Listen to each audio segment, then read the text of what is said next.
l'Afrique serait dans une incapacité à évoluer, et ce serait toujours la réitération du même, et il n'y aurait pas d'évolution avant la colonisation sur le continent africain. Alors, on rejoint ce que je disais tout à l'heure, l'Afrique n'avait pas d'histoire, donc il n'y avait pas d'évolution, et ça a donné un cliché alors extrêmement tenace en ethnologie et en anthropologie, qui est l'opposition tradition-modernité. Et que les transmissions se faisaient par l'oralité, ce qu'on appelle les traditionnistes, c'est-à-dire les chroniqueurs, tout à fait comparables aux chroniqueurs du Moyen-Âge européen, où l'histoire n'existait pas non plus en tant que discipline à l'époque, et ce sont les chroniques du Moyen-Âge que l'on a. Donc on a des chroniques transcrites racontant l'histoire depuis le Xe siècle et retranscrites par des Africains à partir du XVIe siècle. Donc il y a beaucoup de sources. Seulement, tout ceci a été oublié et mêlé dans les préjugés. Alors, soit le bon sauvage, ça c'était Jean-Jacques Rousseau, les sauvages qui n'avaient pas de culture, bon, c'était des bons sauvages, soit de plus en plus, tout au long du XIXe siècle, on en reviendra, on y viendra sans doute tout à l'heure, des inférieurs, parce que le XIXe siècle a créé des races. Et scientifiquement, la science de l'époque a créé les races tout au long du XIXe siècle, et à la fin du XIXe siècle, il était admis en Occident qu'il existait 3 races distinctes, la blanche, tout en haut, la noire tout en bas, et les jaunes, quelquefois distingués en 2 ou 3 races au milieu, et que les noirs, finalement, c'était un peu l'intermédiaire entre le singe et l'homme, et que ça n'avait pas grande importance. Alors il y a ça aussi qui est très pesant. Et puis, l'idée également, qui a beaucoup pesé sur ce qu'on a appelé l'ethnologie coloniale et l'anthropologie encore pendant longtemps, encore après les indépendances, l'idée que les sociétés africaines que l'on disait précoloniales, c'était des sociétés traditionnelles, mot que les historiens n'aiment pas du tout. Les traditions, ça peut désigner 2000 ans de durée, ça change beaucoup. Et que ces sociétés étaient immobiles, qu'elles avaient toujours été pareilles et qu'elles n'avaient commencé à changer qu'avec la colonisation. Tout ça, c'est donc le contexte dans lequel j'ai commencé à travailler, et il fallait tout démolir pour essayer de comprendre un peu l'histoire africaine. Maintenant, c'est absolument sûr, pendant très longtemps, il y a eu beaucoup de discussions, peut-être que l'humanité, l'homo sapiens sapiens, et avant les différentes formes d'homo qui se sont succédées jusqu'à donner l'homo sapiens sapiens, qui lui est apparu vers 200 000, entre 300 000 et 200 000 avant notre ère. Mais on discutait beaucoup pour savoir, les Chinois disaient qu'ils avaient eu aussi un homme qui s'est développé en Chine, l'homo sinensis, et puis il y a quelquefois dans des îles, il y a aussi des espèces d'hommes, il y aurait donc eu diversité de provenance. Actuellement, les préhistoriens et les scientifiques sont tombés, récemment d'ailleurs, d'accord pour dire qu'il n'y a pas différentes sources d'humanité, il y en a une seule, et ça s'est produit en Afrique orientale et australe essentiellement. On a longtemps parlé, vous en avez entendu parler de Lucie. Lucie était une femme petite, hein, dont le squelette a été retrouvé presque en entier et qui est toujours exposé au musée de Nairobi au Kenya.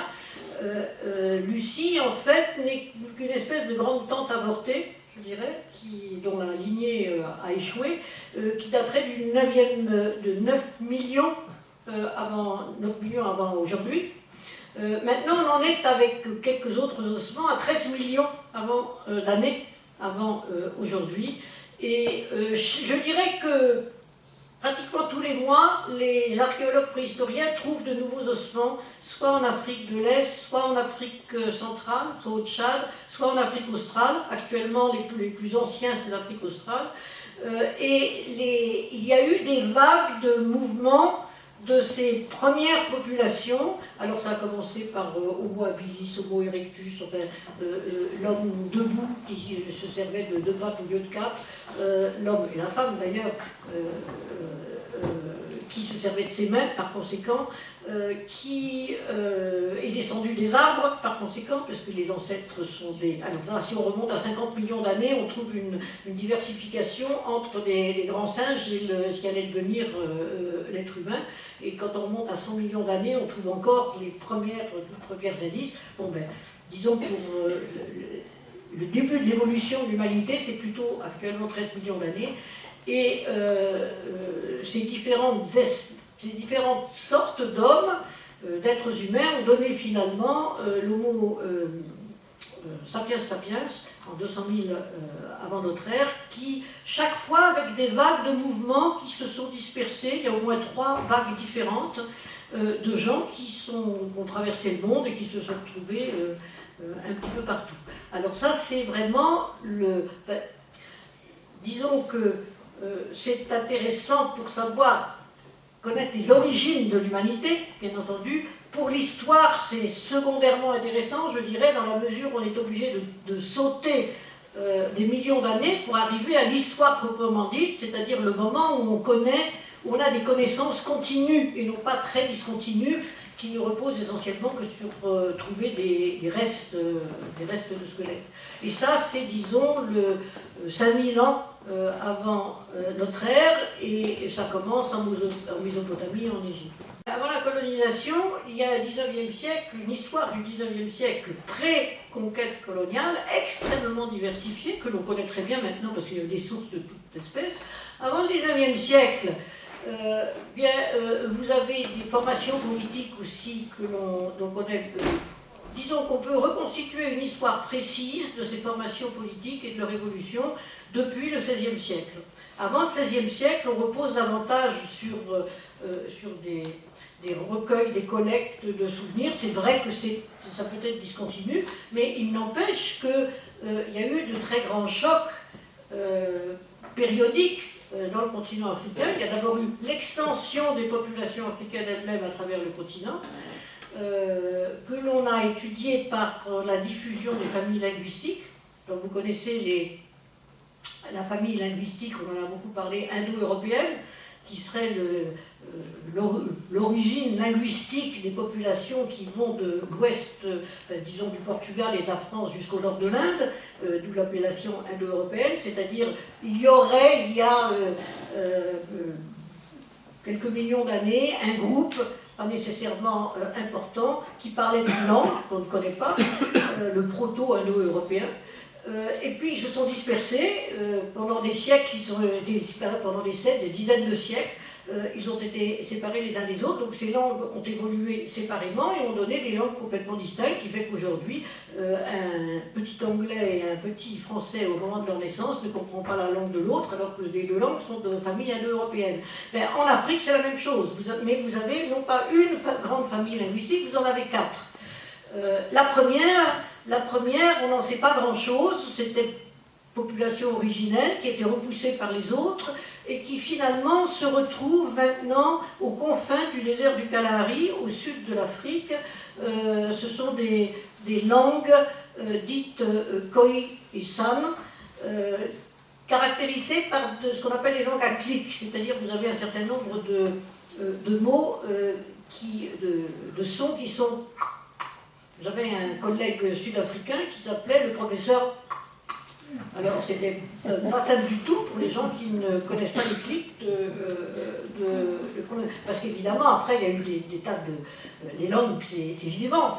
Vous avez des contacts avec d'autres groupes linguistiques et vous avez donc des mélanges. Alors, ce tout premier groupe aurait été progressivement repoussé vers le désert. C'est pas une population originaire du désert comme les premiers ethnologues ont dit, ils sont nés dans le désert et se sont appelés plus. Non, ils étaient dans le désert, mais il y a combien de milliers d'années, parce qu'ils n'avaient pas le choix, parce qu'on les avait poussés là, par les populations de langue bantou. Alors, les bantous, ça n'a rien à voir avec, comme certains même journaux savants du genre, relativement savants comme le journal Le Monde l'a exprimé quelquefois, ça n'a rien à voir avec une ethnie. Les Bantous, c'est un groupe linguistique qui était un sous-groupe de la très grande famille linguistique pondo-cordofanien, qui relèverait d'un petit groupe du Nigeria, du Nigeria central, c'est-à-dire qui serait là, qui vers 1000, 2000 avant notre ère, serait descendu dans la cuvette congolaise, qui de là, tout au long des siècles, jusqu'au Xe siècle de notre ère, serait arrivé jusque-là, et c'est là qu'ils se sont mélangés, en fait, qu'ils sont échangés avec des langues acliques, et qui, par ailleurs, seraient partis en Afrique occidentale, et ceci durant un millénaire. Ce sont des progressions très lentes, repoussant, et très importantes parce qu'ils ont apporté avec eux l'agriculture, parce qu'ils connaissaient la métallurgie du fer. Donc l'expansion du groupe linguistique, des familles linguistiques bantoues, mais il y a plus de 1000 langues bantoues. C'est la même chose, il y a des gens qui se comprennent entre eux, puis il y a des gens qui ne se comprennent pas du tout, parce que les différenciations se sont faites depuis très longtemps. Mais disons que vous avez un fond culturel très ancien, très lointain, relativement commun, absolument comparable au mythe, disons, indo-européen. Et puis, vous avez, après, sont arrivées des populations d'Asie, qu'on appelle le groupe linguistique afro-asiatique. Alors, d'abord les Berbères sont arrivés il y a très longtemps, et beaucoup plus tard, un millénaire après, les Arabes, qui sont arrivés d'Arabie, et qui ont donc cohabité en Afrique du Nord. Ça, c'est le groupe afro-asiatique. Et puis vous avez le groupe nilo-saharien. Alors le groupe nilo-saharien, c'était des populations qui vivaient dans cette zone. Cette zone, c'est le désert du Sahara. Le désert du Sahara finit son assèchement au 5e millénaire avant notre ère. Et donc, comme il est devenu un désert, à ce moment-là, les gens qui vivaient dans une zone jusqu'alors arrosée sont partis soit vers le nord, soit vers le sud. Et donc se sont mêlés, en particulier dans toute cette région-là, aux bantoufaunes, et aux autres populations. Alors ça, c'est déjà une histoire très importante. Et c'est une histoire que l'on peut maintenant reconstituer avec bien d'autres sources que des sources écrites ou même des sources orales. Mais vous avez les sources botaniques, les sources climatiques, les relevés de niveau du Nil qui ont été faites par les Égyptiens jusqu'au 5e siècle après notre ère, etc. Et tout ceci a été fait. Mais c'est vrai qu'avant le 9e siècle, nous avons des données qui ne reposent que sur des sources de type linguistique, botanique et archéologique. Et l'archéologie a été très peu développée sur le continent africain, faute de crédit. La capacité à évoluer, tradition-modernité, vous imaginez bien que ces populations très anciennes ne vivaient pas comme celles qui ont connu l'agriculture, qui ne vivaient pas comme celles qui ont connu les Arabes et tout le commerce méditerranéen qui est arrivé à travers le commerce transsaharien, avec une introduction fondamentale dont on discute actuellement si c'était le 1er ou le 3e siècle de notre ère, introduite par les Romains dans le Sahara, le dromadaire, dit les chameaux. Enfin, c'est des chameaux à une bosse, donc ce sont des dromadaires. Le dromadaire a complètement changé la situation du Sahara qui désormais qu'il était possible de traverser par des grandes caravanes puisque le dromadaire et le chameau ont comme qualité de pouvoir faire des réserves d'eau pendant une dizaine de jours qui leur permettent d'aller d'oasis en oasis sans boire. Et donc à partir de l'introduction du chameau, vous avez des contacts entre l'Afrique du Nord et l'Afrique au sud du Sahara, et vous avez beaucoup de contacts aussi en Afrique orientale, et nous avons des récits, c'est là qu'interviennent aussi par exemple Hérodote ou d'autres pour nous raconter, pas directement parce qu'ils n'y sont pas allés, mais ils ont eu des récits qui leur racontaient ce qu'il y avait de l'autre côté, donc la connaissance de ce qui existait au sud, et avec ces grands commerces transsahariens, j'y reviendrai tout à l'heure, vous avez l'existence de grands empires. Disons que la période la plus faste de l'histoire africaine, totalement inconnue chez nous, on parle, vous savez, pour l'Espagne du siècle d'or. XVIe siècle, XVIe, XVIIe siècle, c'était les siècles d'or espagnols. Mais le siècle d'or, au sens propre ou figuré, je dirais, africain, c'est, disons, bien connu, c'est du 9e au 16e siècle. Avec justement une très forte exploitation de l'or, j'y reviendrai aussi sans doute, or qui se trouve dans cette région-là, dans cette région-là, et dans cette région-là, et aussi évidemment dans le sud de l'Égypte et ce qu'on appelait la Nubie. Et l'or n'existait pour l'Occident à l'époque, et j'y reviendrai, qu'en Afrique. D'ailleurs, elle continue d'exister d'une certaine façon qu'en Afrique, et juste maintenant c'est l'or de l'Afrique du Sud. Par conséquent, les grands empires qui se sont constitués à cette époque-là, en particulier dans les vallées du Sénégal et du Niger, qui est un grand fleuve qui part de là, parce que vous êtes au Nigeria, ces grands empires qui se sont appelés le Tekrour au IXe siècle, le Ghana du Xe au XIIe siècle, alors rien à voir avec le Ghana contemporain, qui a repris ce nom parce que c'est un nom très célèbre, et le Ghana historique se trouvait ici, le Mali qui correspond à peu près au Mali actuel, au XIVe au XVe siècle, et ensuite l'Empire Songhai, encore un petit peu plus à l'est. Tous ces royaumes ont été extrêmement importants dans l'histoire du monde entre le Xe et le XVIe siècle, de même que dans le sud, ce qu'on a appelé le royaume de Zimbabwe, d'où le nom de Zimbabwe pris par l'ancienne Rhodésie en mémoire de ce royaume qui a existé du Xe au XIVe siècle, au XVe siècle, et qui a donc disparu avant que les Portugais n'arrivent. C'étaient les grandes sources d'or du monde, soit de la Méditerranée, soit de l'océan Indien pour le Zimbabwe, et par conséquent, une époque extraordinaire. Vous avez des géographes et voyageurs arabes qui racontent par exemple, le pèlerinage du souverain du Mali au XIVe siècle.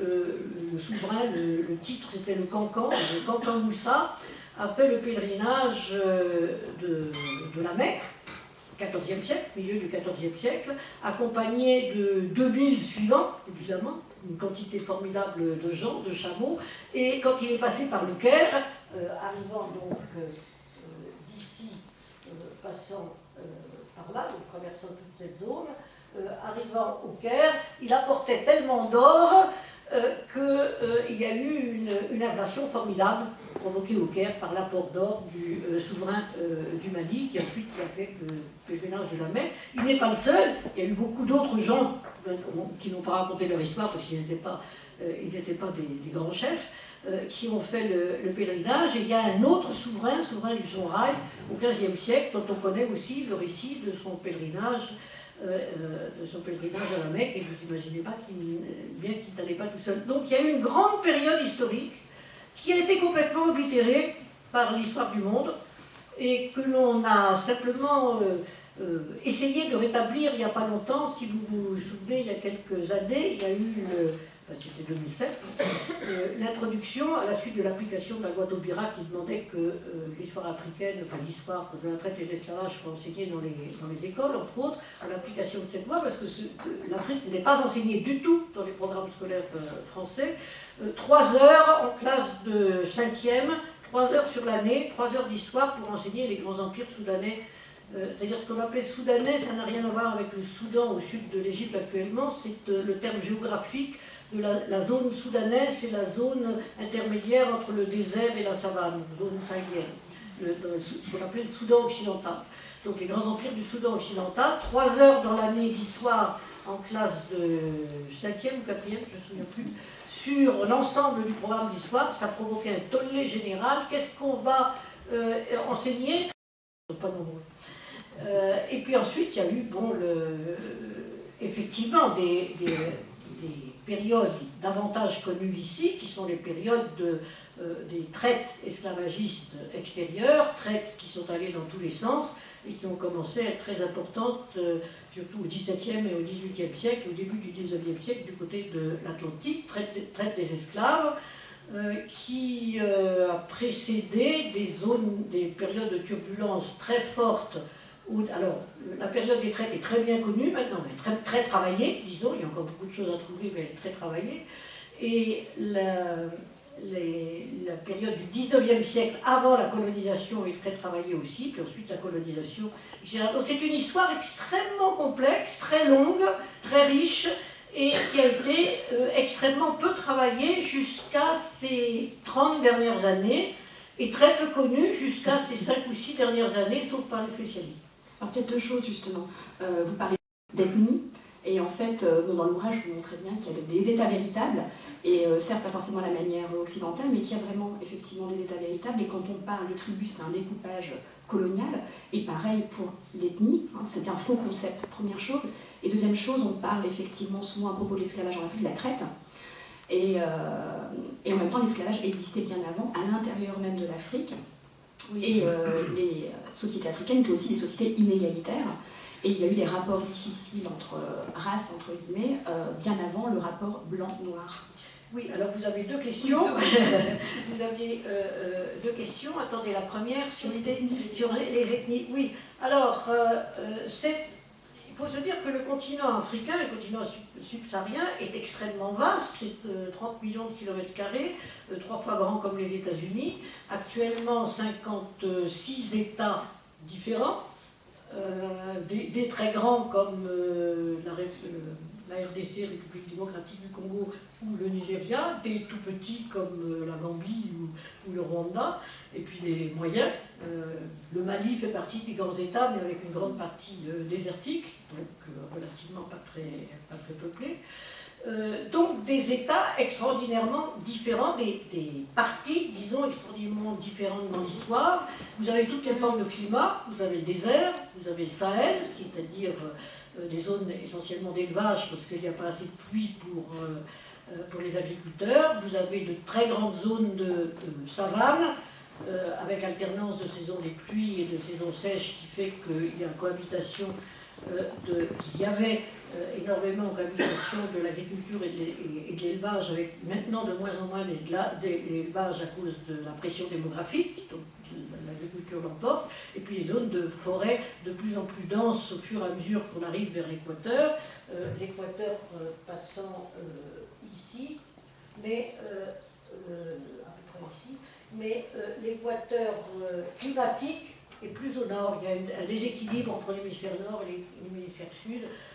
L'équateur climatique, c'est-à-dire la zone équatoriale où il pleut le plus, est au nord, donc touche la côte occidentale, Côte d'Ivoire, Ghana, etc. Alors entre les gens qui vivent dans le désert, ceux qui vivent de l'élevage, et ceux qui vivaient de l'agriculture, et ceux qui vivaient de la chasse et de la pêche dans la forêt, évidemment ils ne vivaient pas pareil. Et ils n'avaient pas les mêmes histoires, les mêmes formes d'habitat, etc. Mais disons que tous ces peuples ont organisé des formations politiques de différentes sortes. Alors, quand les premiers ethnologues coloniaux ont commencé à les étudier, fin 19e siècle, au moment où la distinction entre races, comme je vous le disais, était scientifiquement établie, en Occident, et où il n'était pas question d'utiliser le même vocabulaire pour les Occidentaux et les non-Occidentaux, en particulier les Africains qui étaient des sauvages. Je parle de langage du temps. Donc on ne va pas les appeler des États. Les États, c'est la formation de l'État depuis Louis XIV, la centralité, la Révolution, etc. C'est l'État occidental. Donc ce n'est pas des États. Alors comment on va les appeler? Alors, il y avait un mot allemand, ethné, peuple. On a dit qu'on va les appeler les ethnies. Donc le mot ethnie est une fabrication occidentale pour ne pas parler de formation politique. Je préfère formation politique à État qui effectivement peut être un peu confus, disons. Mais enfin, disons, c'était des formations étatiques, des formations politiques, à différentes échelles, ça dépend tout à fait, c'est extraordinairement varié. Vous aviez des zones, surtout dans la zone forestière, parce que la circulation n'était pas facile, de petites chefferies, avec un village, plusieurs villages, un chef principal et des chefs secondaires. Beaucoup d'États de taille limitée, moyenne, dans la mesure où il fallait que le souverain puisse correspondre avec l'ensemble de l'État et que le seul moyen de communication, c'était la marche à pied, la navigation par pirogue, ou très peu d'animaux de transport à cause de la maladie du sommeil, qui survivait à l'état latent un peu partout, en particulier dans les zones sud, donc des États, disons, d'un diamètre d'une centaine de kilomètres carrés maximum. Ça a beaucoup d'États de taille moyenne, mais très organisés, avec une histoire commune, avec des conquêtes, des contacts avec les pays voisins, des échanges et des guerres. Toutes ces formations politiques, elles étaient voisines les unes des autres, elles se faisaient la guerre comme partout. Comme en Europe, il y avait plein de guerres, en Afrique, il y avait plein de guerres aussi. Et ce n'était pas des guerres, comme on dit aujourd'hui, entre frères. Les Africains n'étaient pas frères parce qu'ils étaient noirs, ils étaient tous noirs. Donc, comme les Européens étaient tous blancs, ou à peu près, donc il n'y avait pas de différence de couleur, ça n'existait pas. Ce qui existait, c'était des différences politiques. On voulait prendre le pouvoir du voisin, on voulait radier le bétail du voisin, on voulait étendre, on avait une expansion démographique qui faisait qu'on avait besoin de terres nouvelles, de culture, etc. Donc l'histoire africaine est une histoire qui est pétrie de concurrence politique, d'évolution politique, de formation, de croissance et de déclin de différents États, et de guerre. Pas seulement de guerre, mais les guerres ont joué, comme partout, un rôle important. Donc tout ça, ce sont des histoires que maintenant, très variées, que l'on connaît. Alors pour revenir à ethnie, alors ethnie s'est mis à avoir des sens différents.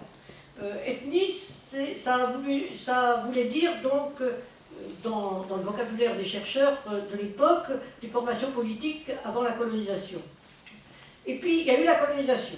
Alors la colonisation, c'est une colonisation qui a imposé des frontières coloniales vis-à-vis des autres possessions coloniales, et puis frontières internes, en France on appelait ça des cercles. Frontières administratives pour fixer des gens. Parce qu'une des caractéristiques des populations africaines, disons, pour généraliser, c'est qu'il y avait beaucoup de terres pour relativement peu de gens. Et par conséquent, il y avait une mobilité assez facilitée des populations. Les populations africaines sont peu sorties du continent africain pendant longtemps, mais elles ont énormément circulé du nord au sud, de l'est à l'ouest, soit par les rivières, dans les zones de forêt, soit par les pistes, soit avec les chameaux, etc. Très grande mobilité, ça ne veut pas dire que tout le monde changeait tout le temps, mais enfin disons qu'il y avait la notion, par exemple la notion de capitale d'État, un nouveau chef d'État, très souvent, comme on trouve ça dans beaucoup de formations politiques anciennes, le nouveau chef d'État se devait de créer une nouvelle capitale. C'est-à-dire qu'il allait changer la capitale de l'État, qui allait être construite 10 km, ou 20 km, ou 30 km plus loin. Chacun a alors des constructions évidemment qui n'étaient pas en béton à l'époque, mais en bois, en paille, en torchis, donc des constructions assez faciles à faire. Mais tout ceci, l'administration coloniale ne le supportait pas, parce que l'administration coloniale, elle avait deux objectifs. Il fallait compter les gens, parce que premièrement, il fallait les recruter comme travailleurs, et deuxièmement, il fallait qu'ils payent l'impôt. Donc il fallait dresser la liste des gens, et il faut les empêcher de bouger, pour pouvoir les trouver.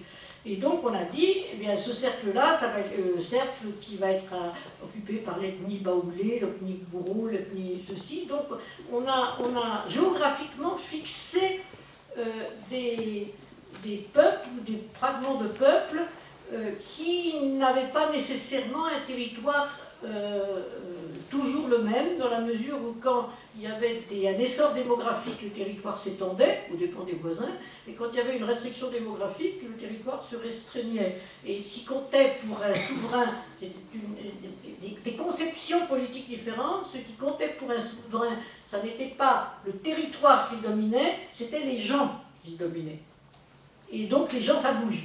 Donc ils pouvaient s'étendre ou se restreindre. Ce qui était important, c'était d'avoir beaucoup de sujets et non pas d'avoir beaucoup de terrain nécessairement. Donc des conceptions tout à fait différentes. À partir du moment où l'administration coloniale fixe, les enfants de ces gens-là, puis les petits-enfants, parce que ça durait quand même 3 ou 4 générations, la colonisation, sont habitués à vivre dans un espace plus restreint qui est celui de leur territoire. Et sous la colonisation, qui avait été très mal reçu au démarrage, en particulier au plan populaire, le temps d'avant, c'était un temps meilleur. Donc vous avez eu une glorification du temps de nos grands-parents où il n'y avait pas la colonisation et où l'ethnie qu'on nous donne maintenant, ben, c'était un grand peuple. Donc une histoire qui est déjà reconstruite et intégrée d'une certaine façon.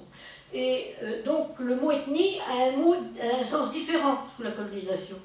C'est plus un État précolonial, c'est un groupe fixé, une tribu. Voilà, c'est là qu'on invente aussi les tribus. Et puis aux indépendances, bon, ben, vous avez les votes, les constitutions introduites, le suffrage électoral, etc. Donc, que va faire un député, enfin, un candidat député qui veut être élu? Il va dans une région, puis comme dans tous les pays du monde, il dit « Je suis de chez vous, je vais faire pour vous beaucoup, je suis de la même ethnie que vous. » Et ça marche. Et ça, c'est le tribalisme, en fait, c'est-à-dire la manipulation du sentiment ethnique, qui est quelque chose qui existe, absolument, mais qui est aujourd'hui quelque chose de très mêlé, qui a une histoire. Le sentiment ethnique aujourd'hui a une histoire. Les gens pensent profondément qu'ils sont telle ou telle ethnie, mais quand on remonte dans la généalogie, on s'aperçoit qu'en fait, c'est pas du tout si clair que ça. Donc il y a des reconstructions actuelles très fortes, qu'il ne s'agit pas de nier, avec lesquelles il faut travailler, mais qui ne sont pas le reflet de l'histoire précoloniale. D'où aussi un cliché contre lequel les historiens luttent beaucoup, qui est le cliché précolonial, colonial, postcolonial. Parce que qu'est-ce qu'on compare? Postcolonial, ça a maintenant 2 générations. 1960 pour le pays francophone, 2015, oui, 2 générations. Colonial, ça n'a pas été très long, hein, colonial. Ça a été le maximum, c'est 1 siècle et demi en Afrique du Sud. L'Afrique du Sud, elle devient colonie, le Cap devient colonie britannique en 1807, 1795-1807, et l'indépendance de l'Union sud-africaine, c'est 1910. C'est le maximum. Ailleurs, ça a souvent une existence de moins de 100 ans. Le Tchad a été conquis en 1900, était territoire militaire jusqu'en 1920, a été indépendant en 1960, ça a duré donc une soixantaine d'années, juste 2 générations, c'est très variable. Donc la période coloniale, elle est très brève, relativement à l'histoire longue, mais très importante quant aux transformations qui, bien sûr, ont eu lieu. Et puis l'histoire avant la colonisation, c'est une histoire très longue, et qu'on ne peut pas ramasser en histoire précoloniale, c'était toujours pareil, c'était les peuples traditionnels. Ça, c'est totalement erroné, et c'est encore terriblement dans les esprits, je dirais, de l'ensemble des médias, et par conséquent de l'ensemble des gens. Avant ben, ils étaient tous un peu sauvages, quoi. Ils étaient tous avec des pagnes de feuilles, comme les sioux avec des plumes sur la tête, et ben, c'était pas du tout ça, en fait, dans l'histoire.